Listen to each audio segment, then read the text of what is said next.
오늘 말씀은 창세기 22장입니다.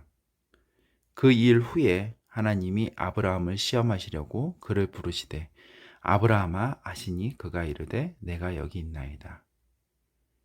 여기서는 중요한 부분이 그 일 후에인 것 같아요. 이 그 일 후에라면 창세기 21장까지 있었던 일, 그 이후의 일을 말하는데요. 그 일을 간단하게 살펴보자면 일단 아브라함은 후사를 얻었어요. 약속된 자녀, 자신의 정말 하나님께서 주셨다라고, 그리고 이 아이를 통해서 내가 복 주겠다고 약속하신 약속의 자녀 이삭을 낳습니다. 그리고 사라의 일을 통해서 좀 마찰은 있었지만 결국에는 블레셋 왕인 아비멜렉과 상호 불가침 조약을 맺습니다. 즉 뭐냐면 아브라함은 자기의 부를 물려줄 후계자도 완성이 됐고요. 그 다음에 자신의 유일하게 대적점이라고 할 수 있는 서쪽 해안에 있는 블레셋 민족, 당시에는 발달된 철기 문화를 갖고 있던 블레셋 민족조차도 내가 너희를 침범하지 않을게, 너희도 우리를 침범하지 마. 즉 내부 내실도 다졌고 외부의 침략도 없는 이 평화로운 시기를 마련한 이 시기에, 이 시점에 하나님께서 아브라함을 시험하시는 장면이 나옵니다. 왜냐하면 사람에게는 늘 그래요. 대부분의 사람들은 내게 정말 걱정이 없고 내 모든 일이 형통하면 하나님을 쉽게 잊어버리게 되죠. 그래서 하나님께서 아브라함을 시험하십니다. 근데 이 시험은 사실 아빠가 생각하기에 하나님께서 아브라함을 시험하신다고 표현이 되어 있지만 그 목적이 아브라함이 정말 하나님을 얼마나 사랑하는지를 알게 하시기 위함이 아닌 것 같아요. 하나님은 이미 알고 계시거든요. 우리의 마음과 생각을 이미 다 알고 계세요. 근데 왜 시험을 하셨냐면 아브라함 스스로가 깨닫게 하기 위해서일 거라고요. 아빠는 생각해요. 정말 내가 이 모든 것들을 축복을 다 받았기 때문에 내가 재산도 많고 후계자도 있고 외적의 침입도 없는 이 평화로운 시기를 살기 때문에 그런 좋은 것만 주신 하나님을 내가 사랑하는지, 아니면 내가 정말 내 마음속에서 하나님을 내 주인으로 모시고 정말 내 전능하신 하나님으로 생각하고 있는지 아브라함 스스로 깨닫길 바라셨을 것 같아요. 그래서 그를 시험하십니다. 그를 부르시되 아브라함아 하시니 그가 이르되 내가 여기 있나이다. 여호와께서 이르시되 내 아들 내 사랑하는 독자 이삭을 데리고 모리아 땅으로 가서 내가 내게 일러준 한 산 거기서 그를 번제로 드리라. 아브라함이 아침에 일찍 일어나 나귀의 안장을 지우고 두 종과 그의 아들 이삭을 데리고 번제에 쓸 나무를 쪼개어 가지고 떠나 하나님이 자기에게 일러주신 곳으로 가더니, 모든 것을 가졌지만 사실은 이 모든 것을 가졌던 것의 가장 든든한 기초는 뭐냐면 후계자가 정해졌다라는 거예요. 내가 재물이 아무리 많더라도 아브라함이 이미 노년입니다. 그리고 아브라함이 무슨 흥청망청한 성격도 아니고, 그런 상태에서 이 후계자가 없어진다면 아브라함은 모든 것을 잃는 것과 마찬가지입니다. 즉 하나님은 너가 이 모든 것과 나를 바꿀 수가 있니? 이 모든 것을 희생하면서도 나를 따르겠니? 내 말을 순종하고 내가 하나님이 됨을 믿을 수 있겠니? 라고 물으시는 겁니다.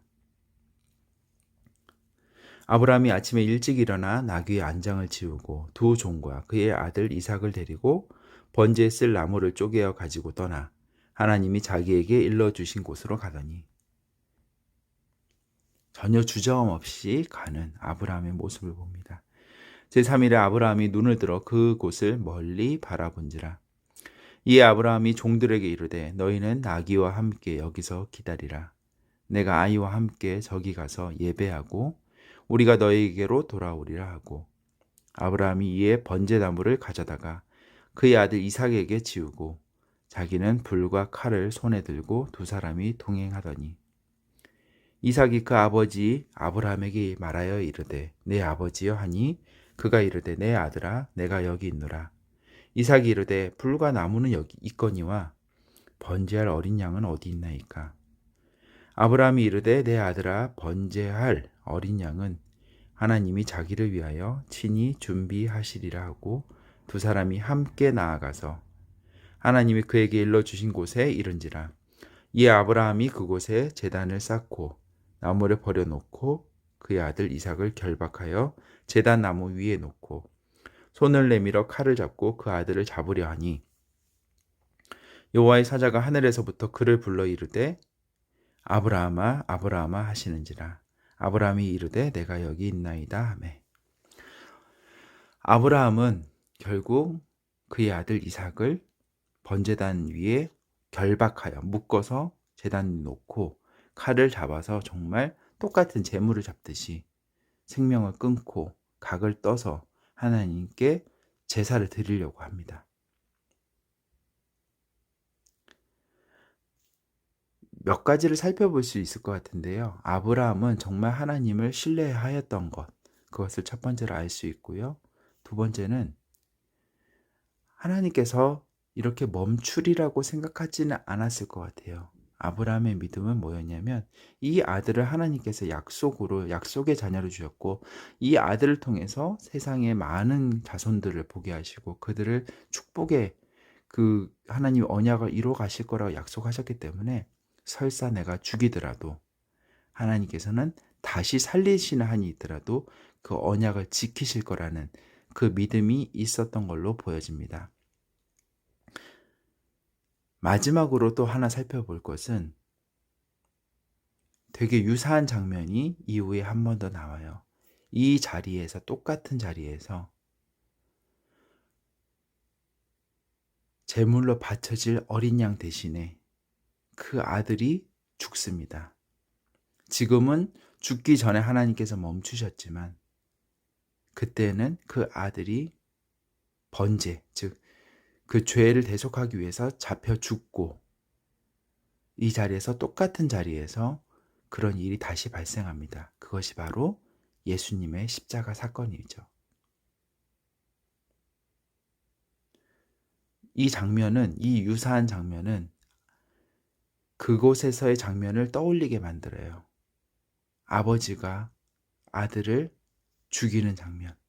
그로 인해서 하나님의 언약을 완성해 가는 그 장면을, 똑같은 장면을 여기서 바라볼 수가 있습니다. 사자가 이르시되 그 아이에게 내 손을 대지 말라. 그에게 아무 일도 하지 말라. 내가 내 아들 내 독자까지도 내게 아끼지 아니하였으니 내가 이제야 내가 하나님을 경외하는 줄을 아노라. 아브라함이 눈을 들어 살펴본즉 한 순양이 뒤에 있는데 뿔이 수풀에 걸려 있는지라. 아브라함이 가서 그 순양을 가져다가 아들을 대신하여 번제로 드렸더라. 아브라함이 그 땅 이름을 여호와 이레라 하였으므로 오늘날까지 사람들이 이르기를 여호와의 산에서 준비되리라 하더라. 여호와의 사자가 하늘에서부터 두 번째 아브라함을 불러 이르시되 여호와께서 이르시기를 내가 나를 가리켜 맹세하노니, 하나님이 나를 가르쳐서 스스로 맹세한다는 거죠. 내가 이같이 행하여 내 아들 내 독자도 아끼지 아니하였은즉 내가 내게 큰 복을 주고 내 씨가 크게 번성하여 하늘의 별과 같고 바닷가의 모래와 같게 하리니 내 씨가 그 대적의 성문을 차지하리라. 또 내 씨로 말미암아 천하 만민이 복을 받으리니 이는 내가 나의 말을 준행하였음이니라 하셨다 하니라. 복은 유사해 보이지만 더 규모가 커졌어요. 원래는 뭐였냐면 이 이삭을 통해서 내 자손이 하늘의 별과 같이 땅의 모래와 같이 많을 거야 라였다면 이제는 내 씨가 그 대적의 성문, 그 원수를 멸망시킬 거라고 얘기를 하시고요. 그리고 천하 만민이 복을 받으리라고 얘기합니다. 이 언약 또한 이 자리에서 똑같이 제물로서 속죄 제물로 바쳐진 예수님 그리고 부활하심으로 천하 만민이 복을 받고 그 대적의 성문, 즉 마귀의 유일한 마지막 최고의 무기였던 사망조차도 예수님께서 깨뜨려 버리신 그 모습을 통해서 이때 하나님께 주신 이 언약이 성취됨을 우리는 알 수가 있습니다. 이 아브라함이 그의 종들에게로 돌아가서 함께 떠나 브엘셀바에 이르러 거기 거주하였더라. 이 일 후에 어떤 사람이 아브라함에게 알리어 이르기를 밀가가 당신의 형제 나홀에게 자녀를 낳았다 하였더라. 그의 맏아들은 우스요, 우스의 형제는 부스와 아람의 아버지 그무엘과 게색과 하소와 빌다스와 이들랍과 부두엘이라. 이 8사람은 아브라함의 형제 나홀의 아내 밀가의 소생이며 부두엘은 리브가를 낳았고 나홀의 첩 르우마라 하는 자도 데바와 가함과 다스와 마아가를 낳았더라. 갑자기 이 사건 이후에 갑자기 아브라함의 친척들의 족보가 나오죠. 왜 그러냐면 이제 이 친척들의 족보 중에 한 명, 즉 부두엘의 딸인 리브가가 바로 아브라함의 아들인 이삭의 아내가 되기 때문입니다. 아멘. 오늘은 여기까지 하겠습니다. 바로